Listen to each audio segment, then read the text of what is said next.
My name's Jack Anderson, and by the time I hit 32, I was working as a kind of all-around troubleshooter for one of the biggest oil companies down in southern Arizona.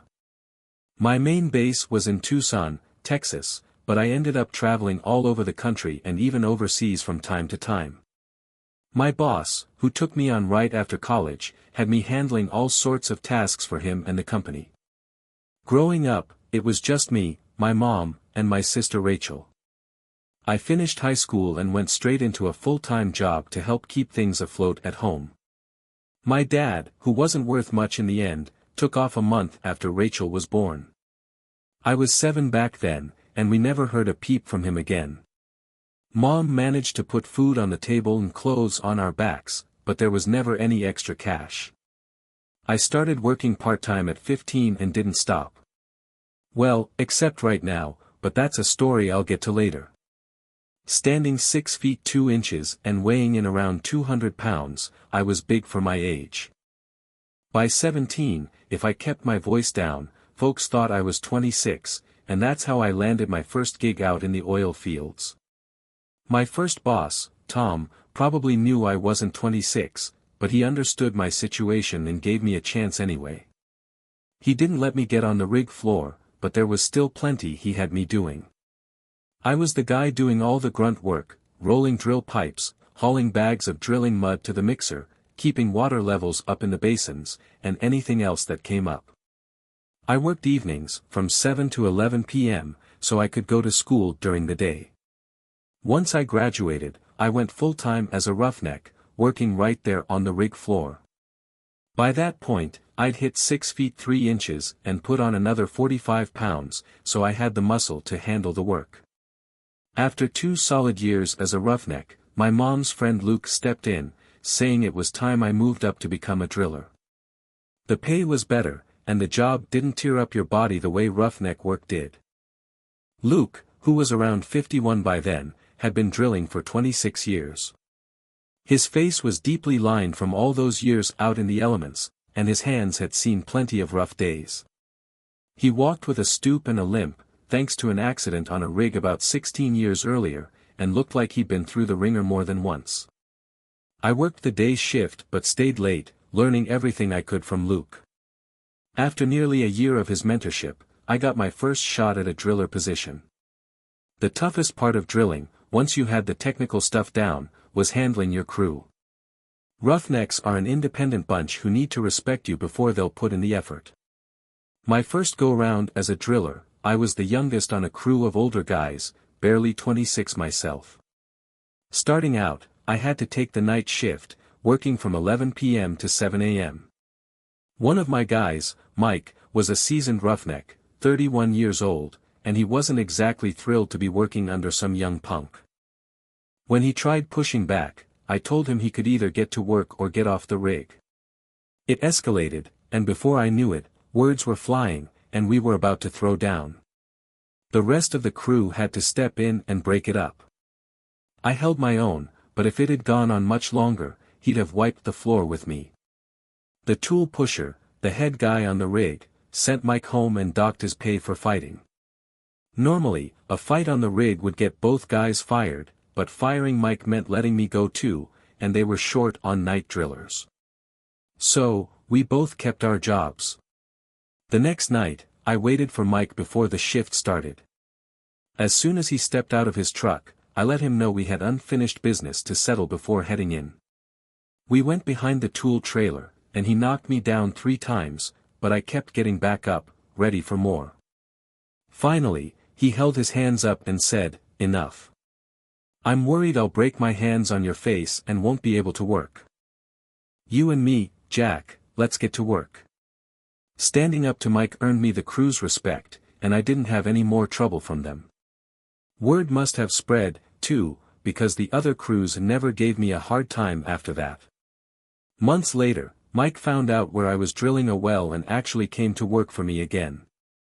We ended up becoming friends, sharing a drink or two together down the line. After 2 years as a driller, I started feeling like there had to be more to life than just oil rigs. The southern Arizona weather didn't make it any easier. Summer scorched you, winter chilled you to the bone, and storms rolled in with thunder, lightning, and rain. They say the Nevada plains are flat, but compared to southern Arizona, they look hilly. Oil usually sits near a salt dome, and in those plains, even a 3-foot-high salt dome looked like a hill. Storms and strong winds raced across the land with nothing to slow them down, no hills, no trees. Between the harsh environment and the constant hazards of rig work, it was a tough way to live. I didn't want to end up like Luke, worn down after decades on the job, with twisted hands and arthritis setting in. One thing about rig work, once you start drilling, there's no time off. It's 7 days a week, week after week, until the well is complete. I took shifts that let me work from 11 p.m. to 7 a.m., so I could go to college during the day. My classes wrapped up by 2 o'clock in the afternoon, which gave me time to get home, grab something to eat, study a bit, and rest before heading back to work. I didn't take any summer breaks, so I managed to finish in 3 years with a double major, accounting and business management in one, computer science in the other. The day after graduation, I started looking for a job that would get me off the oil rigs and put my degrees to work. That's when Joe Collins from Collins Energy Corporation came into the picture. And yes, Joe Collins was his real name. A lot of the older guys in Texas have double first names like Billy Bob, Carl Ray, or Joe. I guess big names are a thing down there. Joe had an ad in the local paper for a full-charge accountant and bookkeeper, so I decided to apply. He called me in for a Thursday afternoon meeting at 4 o'clock, giving me time to catch some rest before my night shift on the rig. I hadn't quit drilling yet, I wasn't about to leave until I had another job lined up. I handed him a resume I'd typed up, and we went over my qualifications for about half an hour, then spent another hour discussing my rig experience and the oil industry. At one point, he asked, "Why would you want to leave the rigs? Drillers make pretty good money." "Yeah, they do, but it's rough on the body," I explained. "I'd like to have a family someday, and I want to be able to toss a ball around with my kids, maybe even my grandkids." I mentioned how worn down Luke was and told him I didn't want to end up the same way. Joe knew Luke, he'd hired him as a driller a few times. "Give me a day or two to think about it, Jack," Joe said as we wrapped up. Later, I learned that he'd called up Luke, Mike, and even my mom to get the full story on what kind of guy I was. I thanked him for his time and went home to rest before my shift. It was a good meeting, and I enjoyed chatting with Joe, but I wasn't holding my breath about getting the job. His secretary, Karen, mentioned I was the youngest applicant and seemed a bit surprised that a guy like me, built like a roughneck, was applying. A little over a week later, I got a call from Johnson Oil asking if I could come in to meet with Joe again. This time, we met on a Friday morning around 11 o'clock. When I walked into the office, Karen handed me a cup of coffee and showed me to Joe's office. He was on the phone and waved for me to sit.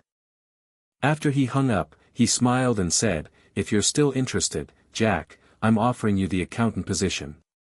He slid a folded piece of paper across the desk, trying to be all mysterious like he'd seen in a movie. "Take a look at that, son." I wasn't expecting it at all. I thought he'd maybe offer me a job as a driller for a new well we discussed. But the salary on that paper was about 16% higher than what I was making on the rig, and I wouldn't have to set foot on one again. "That sounds fantastic, Mr. Collins. I'll gladly take the job, and thank you for the opportunity," I replied. "How soon can you start?" he asked, getting right to business. "It'll probably take me about 10 days, sir. I need to finish up this well before I'm free." Joe looked at me, considering. "Couldn't they just have someone else take over?" "Sure, they could, but it would slow things down a bit. Besides, I made a promise to finish this well, and I'm not one to go back on my word, Mr. Collins. I need you to start by midweek, Jack, or I'll have to look for someone else," he said, almost killing my hopes of leaving the rig life behind. I hesitated for a moment, then stood up to go. "Thanks for the offer, Mr. Collins, but I guess you'll have to find another guy." I made a commitment, and I intend to keep it. But thank you, really. And let me know if you ever need a driller for that new well." Joe burst out laughing and motioned for me to sit back down. "You've got the job, son. I just wanted to see if you were a man of your word. That's the kind of person I want on my team. So go finish that well, then come by the office, and we'll get you started." He picked up the phone, already on to his next task, leaving me feeling dismissed but thrilled. As I walked out of his office, I felt like I was floating. For the first time, I saw a way out of that grueling oil rig life, and I couldn't wait to get started at Collins Energy Corp. As soon as I got home, my phone rang. It was my current boss, Mr. Baker. He offered me a spot on the day shift at his next well, along with a raise, saying he was impressed with how I'd handled Mike and earned the crew's respect. He said it showed I could manage any team. "I appreciate that, Mr. Baker, but I've accepted a new job that'll start once this well is wrapped up," I told him. Though I was finally hitting my stride as a driller and being offered better rigs, I knew I was done with the oil fields. He asked where I'd be working and why, so I filled him in on Collins Energy Corp. "Joe Collins is a solid guy," he said. "I get wanting to advance yourself, Jack. Best of luck. But if you ever decide to come back to drilling, give me a call first, alright?" That night, we ran into a setback replacing the drill bit. To swap it out, we had to pull over 9,500 feet of drill pipe, change the bit, and then push the same amount back down into the well. It ended up taking another 16 days before I could officially report to Collins Energy. The well came in during the day shift, but I stayed for my shift to help dismantle the derrick and rig so it could be transported to the next location. After wrapping up my shift at 7 a.m., I went home, ate, cleaned up, and showed up at Joe's office at 9 o'clock. When I walked in, Joe gave me a grin and mentioned he'd heard the well hit depth the night before. He told me to head home, get some rest, and come back tomorrow at 10 o'clock. "I want you bright-eyed and bushy-tailed on your first day, Jack," he joked. The next morning marked my first real step away from the oil fields. I found out I'd be managing 3 clerks and another accountant. Around noon, Joe took me out to lunch to go over a few things. "First off, call me Joe, not Mr. Collins.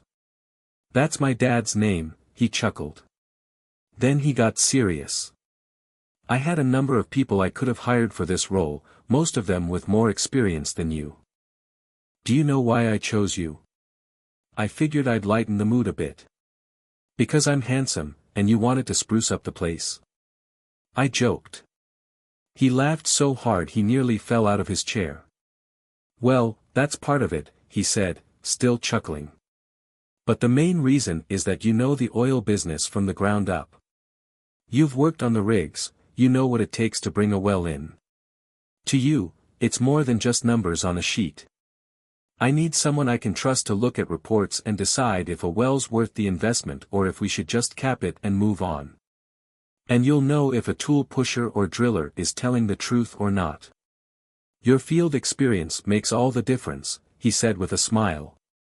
Joe explained that my role would go beyond just being an accountant. He wanted me to be a troubleshooter and a field expert for his operations. I'd be working closely with geologists, drillers, and their crews, making sure we hired the best roughnecks, drillers, and tool pushers for his wells. Part of my job was to keep these guys well compensated and motivated, but also to make sure they performed. I'd be his jack of all trades, doing whatever was needed to keep the company's profits in the black. 6 months into the job, Joe gave me a raise, which meant I could send a little extra money home to Mom and Rachel. I'd saved the company a good chunk by uncovering a crew that was submitting fake reports, and I took care of the problem right away. I fired that crew and brought in Mike and his team, who ended up finishing the well under budget. Collins Energy made a profit, I got a raise, and Mike and his guys got a nice bonus. Everyone came out ahead. With my new daytime job, I had more free time to socialize, so I started spending weekends at a couple of roadhouses. Now that I had an office position, I dressed the part. Out went the dirty jeans, steel-toed boots, and worn-out t-shirts. I was now in slacks, dress jeans, and nicer shirts, topped off with a pair of cowboy boots. I looked pretty sharp if I do say so myself. And that's when I made my mistake. I fell for Olivia. Olivia was a tall Texas girl with long auburn hair and big brown eyes.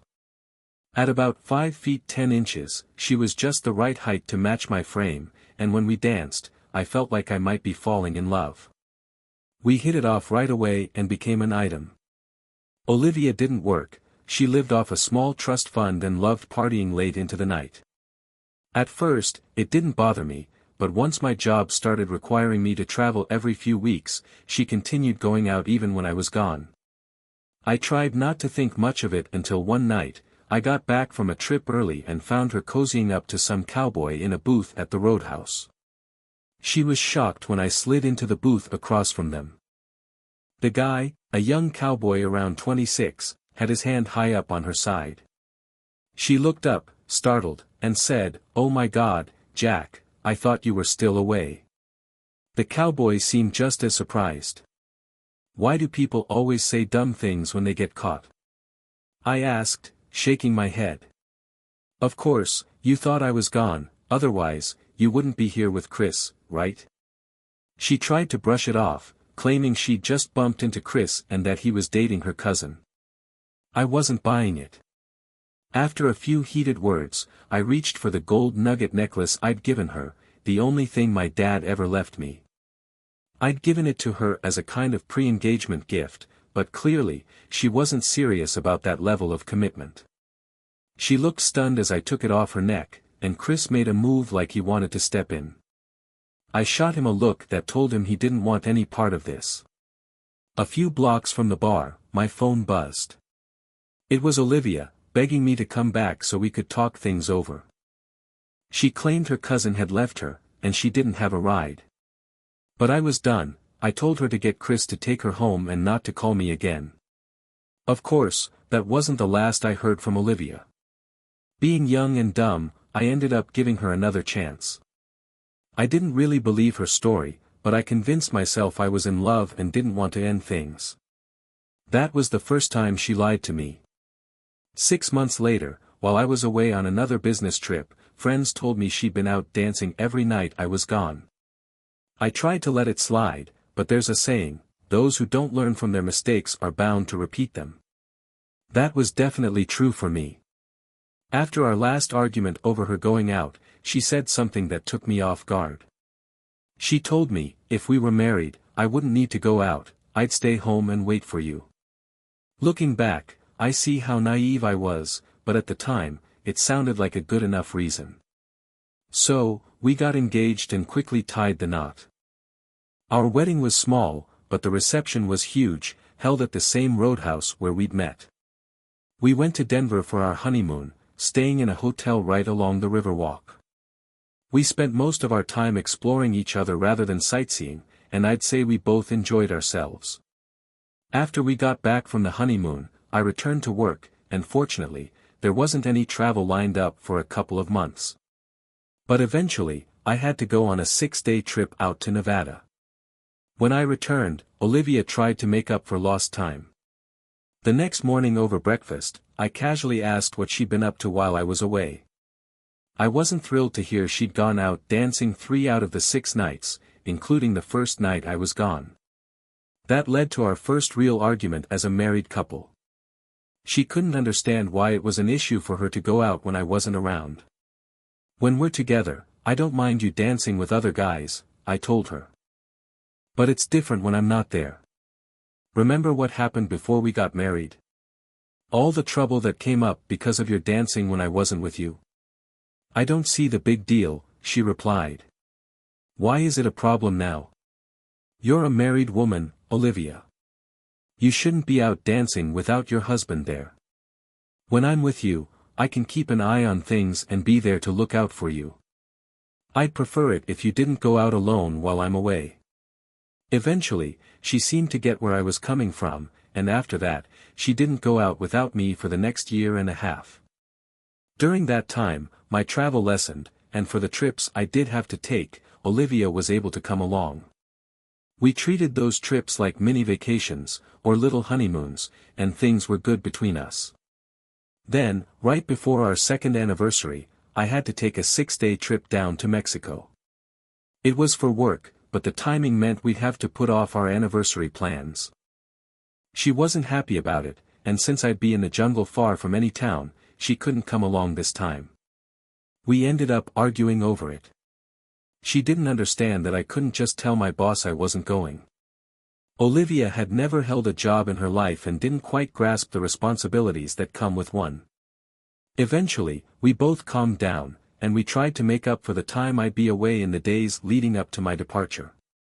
She mentioned that she'd visit her parents, who were camping near Flagstaff, Arizona, while I was gone, and promised to call since she didn't want her phone ringing while her dad was out fishing.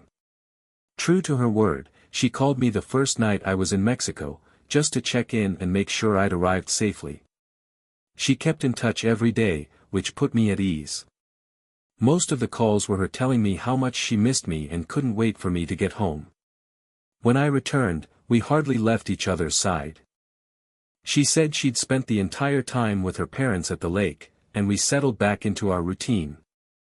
I started taking Olivia dancing every weekend, even though I would have been fine staying in sometimes. I figured that if she was willing to stop going out alone, it was only fair to let her enjoy herself. One weekend, we went to a local dance hall, and Olivia didn't miss a single dance all night. When I got tired, she danced with her girlfriends and sometimes with a guy we both knew. She even danced a few times with my old crewmate, Luke. If a stranger asked her to dance, she'd decline, saying she was a married woman. That small gesture made me feel proud and reassured in our relationship. I thought everything was perfect, that we were solid, that is, until the rug got pulled out from under me. About 2 months after I got back from Mexico, I ran into Mike outside the office. He'd stopped by to see Joe about a job on an upcoming well. We walked over to his truck, grabbed a couple of beers, and talked for a while. He seemed uneasy, like he wanted to say something but wasn't sure how. Finally, he just came out with it. "Jack, I've got something to tell you, and you're not going to like it. Just promise you won't shoot the messenger, all right?" He looked me in the eye, and I gave him a nod to go on. "Jack, no, you don't like Olivia going out to the clubs without you, but when you were in Mexico, she was at the roadhouse every single night." Before he could say anything else, I swung and hit him. He stumbled back, stunned, but he raised his hands in defense. "I'm telling the truth, Jack. Other folks saw her too." I didn't have the guts to say anything sooner, but it's been eating me up, and I figured you had the right to know. I took a deep breath, apologized for hitting him, and tried to process what he was telling me. It was hard to believe Olivia would go out every night, especially knowing how I felt about it. But Mike wasn't done. He looked at me, dead serious, and said, "That's not even the worst of it, man. 3 nights in a row, she went outside with some guy, and they'd be gone for nearly 45 minutes. My anger started boiling over. Not only was she going out alone, but disappearing with men wasn't a good look. Maybe they were just getting some air, but not for 45 minutes. I asked if it was the same guy each time, and he told me no, it was a different guy every night. On one of those nights, he'd even followed her. Olivia and the guy got into the back seat of a Mercedes, and though Mike didn't get too close, he saw enough. Her legs were in the air, and he snapped a few pictures of them climbing in and out, her legs in the air, and even a shot of her handing her underwear to the guy. He hesitated, then handed me his phone to show me the pictures. A wave of nausea hit me as I looked. Mike pulled out a bottle of Jack Daniels, and after a couple of swigs, I managed to pull myself together. If what Mike was telling me was true, my marriage to Olivia was over. "What are you planning to do?" he asked, holding out the bottle again. I shook my head, handed it back, and said, "I'm not sure yet, but I'll figure something out." We went into my office, where I downloaded the photos from his phone onto my computer. I asked him if he recognized any of the men in the pictures, thinking I might have a few words with them myself. Mike advised me to let it go, reminding me that none of those guys would have been with her unless she invited them. That night, when I got home, I told Olivia I wasn't feeling well and went to bed early. I wasn't sure I could keep my temper in check, so I pretended to be asleep when she joined me later. The next morning, I got up before she did and headed straight to Joe's office. Joe wasn't just my boss, he was a good friend, and I trusted him. I laid out the whole situation and asked what he thought I should do. "Are you certain this is the path you want to take, Jack? Don't you want to confront Olivia first? What's left to discuss? I've got witnesses and pictures. What could she possibly say that'd change any of this?" I replied. Joe picked up the phone, called the company lawyer, and set everything in motion.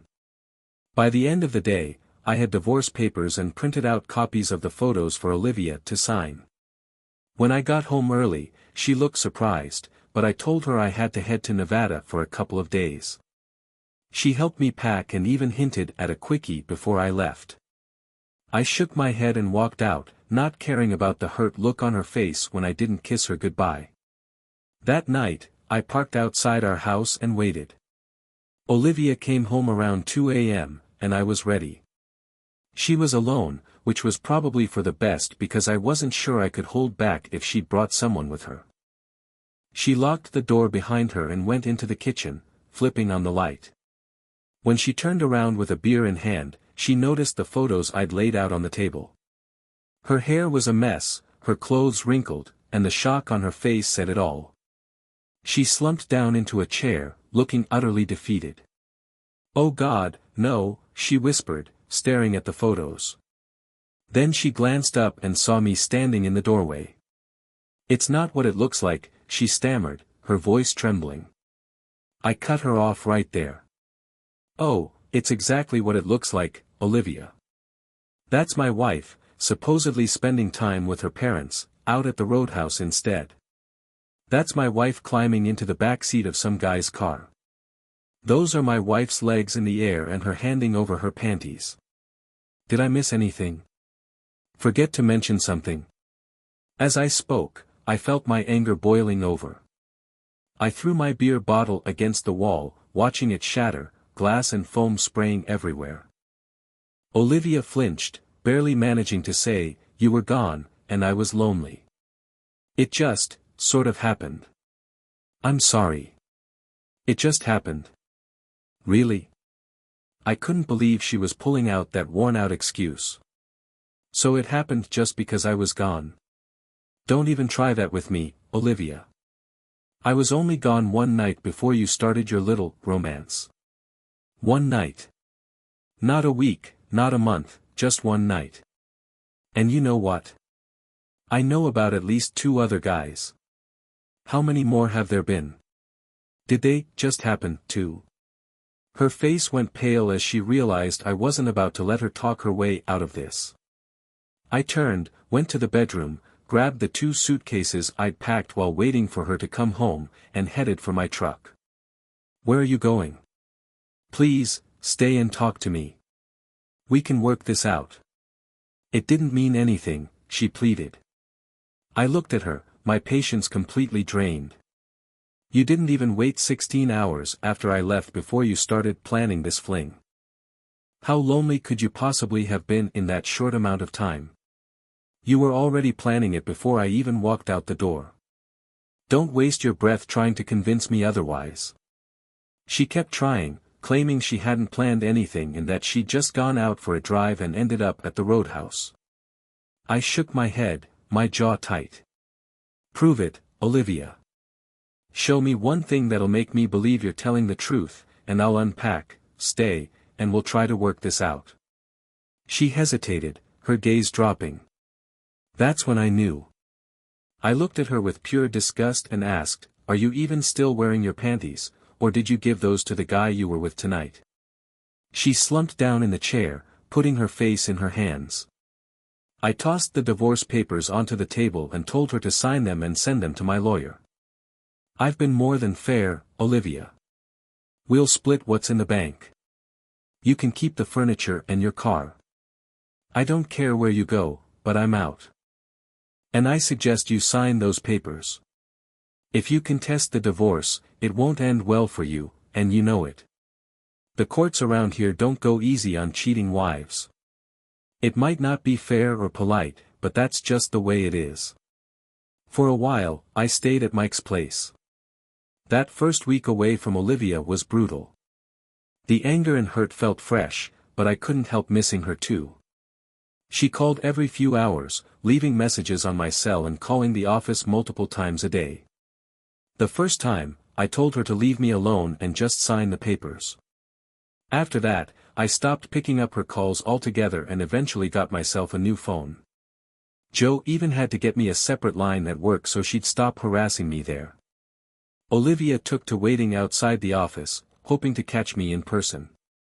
Anna, Joe's secretary, would tip me off to where she was, and I'd slip out through the other door.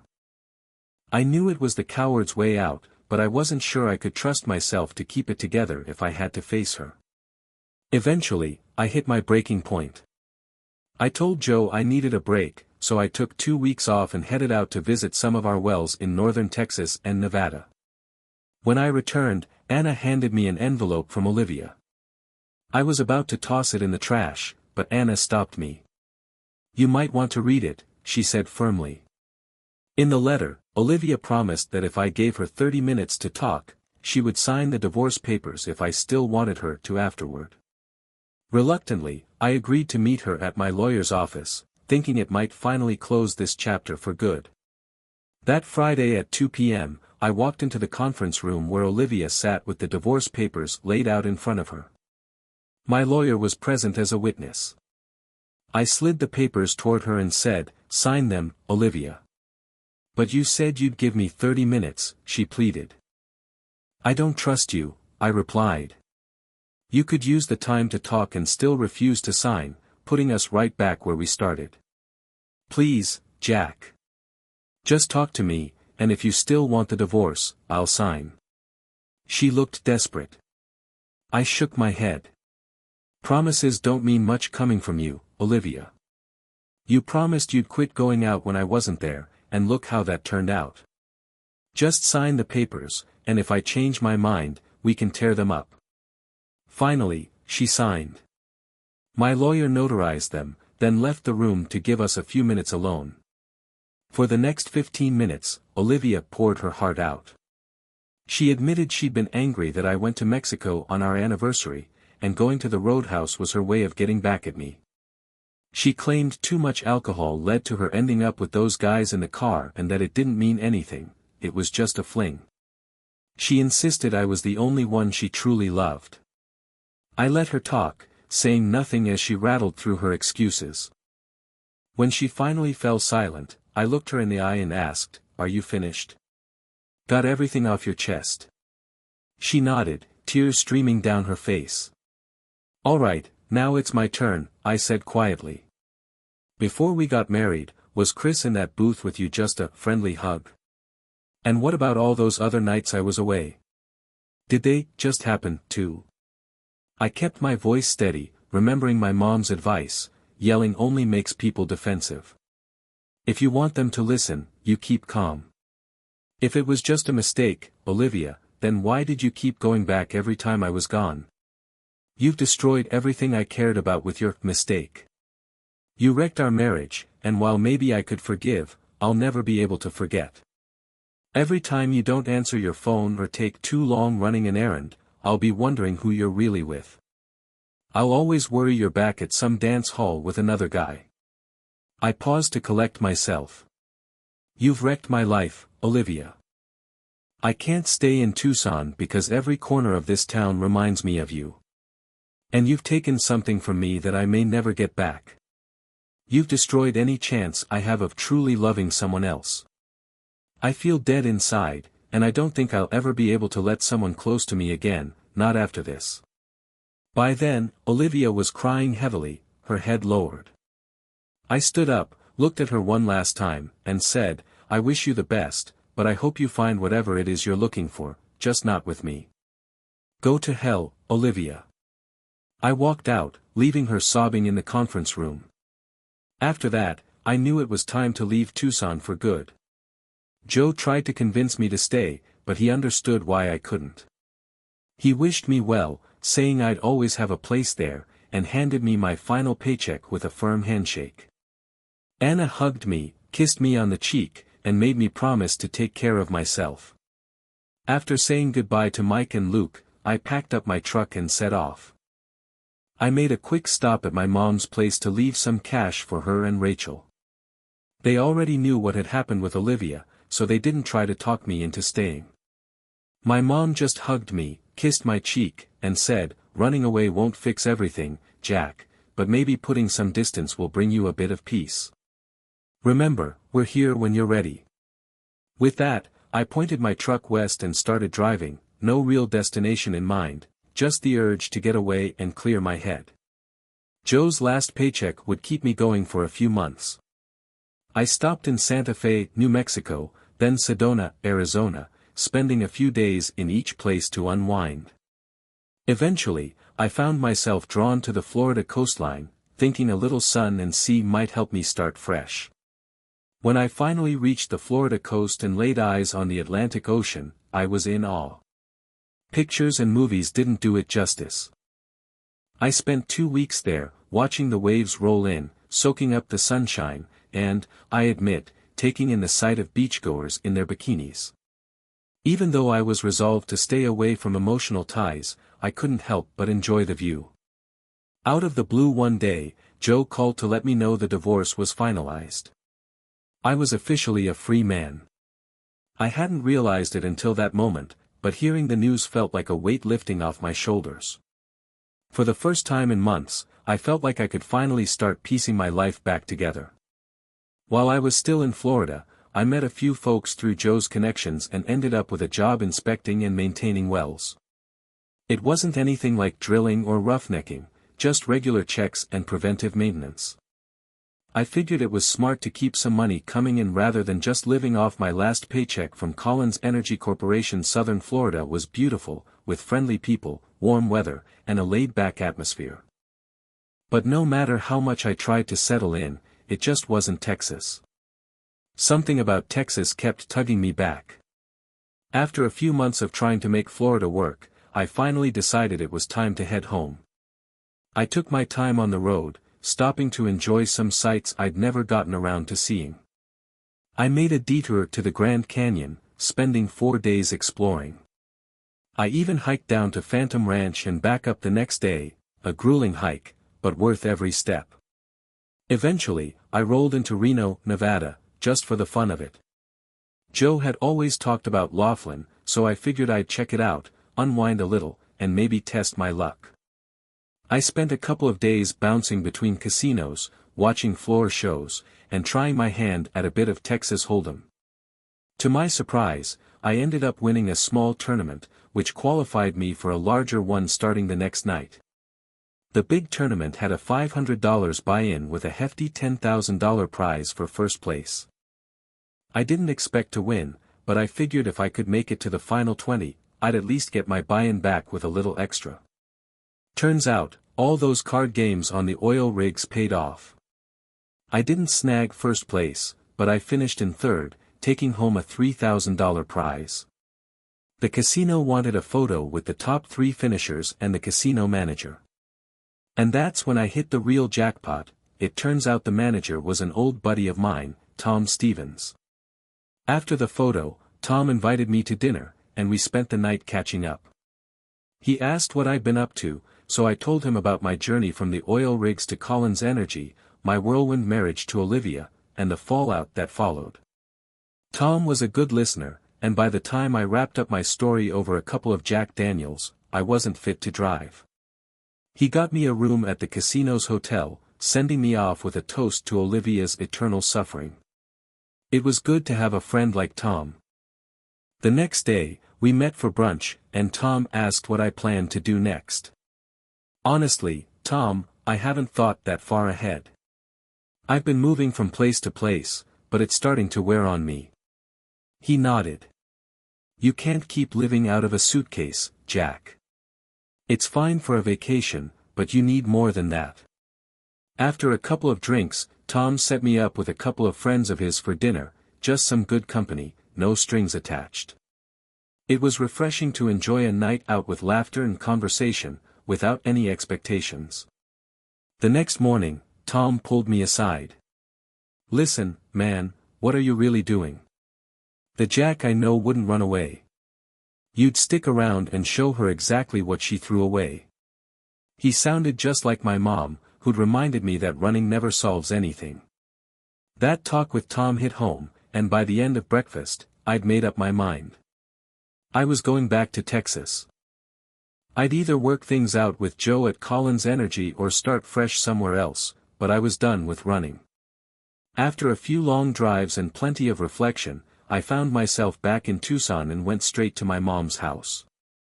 She hugged me tight and welcomed me to stay as long as I needed to get back on my feet. The very next morning, I parked in front of Collins Energy before Joe had even arrived. Anna was thrilled to see me and promised to keep my return under wraps. When Joe finally pulled in, he barely noticed me at first as he made his way toward the office. Then he looked up, saw me leaning against my truck, and his face lit up with a huge grin. He didn't make a fuss, he just walked up and asked, "Care for a cup of coffee, Jack?" I followed him into his office, where Anna had already set out a cup on his desk. For the first time, Joe let his emotions slip. "Damn, son, I'm glad you're back. You couldn't have picked a better time." "Glad I could meet your schedule, Joe," I replied with a grin. He gave me a serious look. "I've got to catch you up because I need you to run things for about 3 weeks." I blinked. "Wait, run what exactly?" "The whole operation," he said like it was the most obvious thing in the world.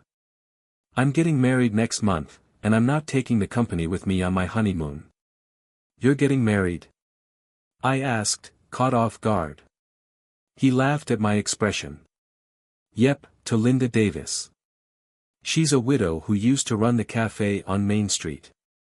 I rented out your old apartment after Olivia moved out so Linda's kids can stay there while we're gone." As he brought me up to speed, I realized just how much had changed since I'd left. Joe was in love, building a new life, and here I was, back and ready to rebuild my own. He slapped my shoulder with a grin. "Oh, and by the way, I need a best man. You in?" I agreed, and over the next few weeks, I dove back into work, getting caught up on reports and falling back into the rhythm of the job. Every so often, I'd catch Joe watching me like he was waiting for just the right moment to say something. One afternoon, Joe finally came out with it. "So, Jack, when are you going to be ready to take over the company?" I stared at him, completely caught off guard. "What are you talking about?" He laughed. "I'm getting older, son, and I want to spend more time with Linda. I think it's time for you to take the reins." I was stunned. I didn't feel prepared to run the entire operation, but he was serious. "You've been managing things for months now, Jack. I know you're ready. I want to spend more days fishing and fewer days worrying about the business." After a week of thinking it over, I decided to take him up on his offer. Joe told me the full transition would take about 6 months, but once that was done, the company would be mine. I thought about buying into the business, but Joe wouldn't hear of it. "One day, it'll all be yours," he said with a wink, though I wasn't sure exactly what he meant by that. Those 6 months flew by, and when Joe officially retired, Anna organized a big farewell party. We gave Joe a gold watch engraved with the company's logo, a bull rider symbol he'd always been proud of. Joe and Linda moved into a new house and settled into retirement, and the company continued to grow under my leadership. About a year later, Linda called me with heartbreaking news: Joe had passed away from a sudden heart attack. It hit all of us hard. In his will, Joe left Collins Energy to me. I was shocked, but Linda assured me it was Joe's last wish. Life moved on, and I continued to run Collins Energy. In time, I married Linda's daughter, Rachel. We had 2 kids together, building a happy life while keeping Joe's legacy alive. We even hung a plaque in Joe's honor in the office, and each year, we host a company barbecue to celebrate his life and contributions. Looking back, I realize that no matter how tough life gets, there's always a way forward if you're willing to keep going. Joe was right, you don't give up. Life's a journey full of highs and lows, but if you persevere, it all pays off in the end. Thanks for watching. Life may be rough at times, but what matters is pushing forward. Let us know your thoughts on Jack's story in the comments, and don't forget to like and subscribe.